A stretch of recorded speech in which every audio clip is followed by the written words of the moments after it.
திருச்சி மாவட்டம் சிறுகனூர் அருகே கொலை வழக்கில் குற்றம் சாட்டப்பட்ட நபர் வீடு புகுந்து அரிவாளுடன் மிரட்டிய சம்பவம் பரபரப்பை ஏற்படுத்தியுள்ளது. தமிழ்நாடு விவசாய சங்கங்களின் கூட்டு இயக்கத்தின் மாநில செயலாளராகவும் பஞ்சமி நில மீட்புக் குழு தலைவராகவும் இருந்த சண்முக சுந்தரம் என்பவர் கடந்த 2023ஆம் ஆண்டு கொலை செய்யப்பட்ட வழக்கில் மேலும் சிலருக்கு தொடர்பு இருப்பதால் போலீசார் உரிய விசாரணை நடத்தி குற்றப்பத்திரிகை தாக்கல் செய்ய வேண்டும் என சண்முக சுந்தரத்தின் மகன் நித்யானந்தன் உயர்நீதிமன்ற மதுரை அமர்வில் மனு தாக்கல் செய்தார்.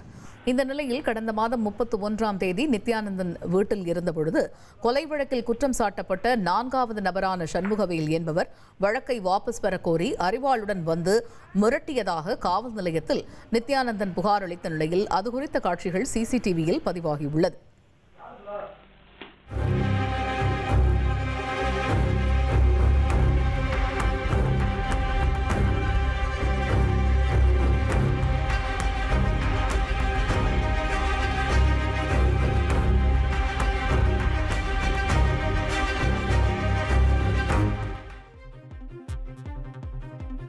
இதனைத் தொடர்ந்து சண்முகவேல், ஆரோக்கிய செல்வி மற்றும் ஜெகன் ஆகிய 3 பேரை போலீசார் கைது செய்து சிறையில் அடைத்தனர். இந்த நிலையில் உயிருக்கு அச்சுறுத்தல் இருப்பதாகவும் தனது குடும்பத்தினரை காப்பாற்ற வேண்டும் என்றும் நித்யானந்தன் கோரிக்கை விடுத்துள்ளார். குற்றவாளியான சண்முகவேல் என்னை வெட்டுறதுக்கு வீடு பூந்து வெட்டுறதுக்கு வராங்க.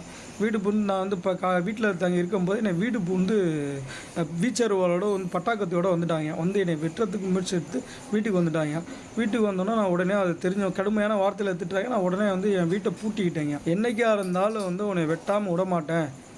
நான் அப்படியே நான் இல்லை ஜெயிலில் இருந்தாலும் உன்னை வேற ஆளை வச்சு நான் எப்படியா இருந்தாலும் வெட்டிடுவேன் அப்படின்னு சொல்லிட்டு அவன் போலீஸை பற்றின ஓட ஆரம்பிச்சிடறாங்க. எனக்கு அச்சுறுத்தல் இருந்துக்கிட்டே இருக்கீங்க. அதனால் எனக்கு ஐயா தமிழக அரசு சார்பாகவும் உங்களோட முதலமைச்சர் ஐயா அவர்களும் எனக்கு உரிய பாதுகாப்பு வழங்க வேண்டிய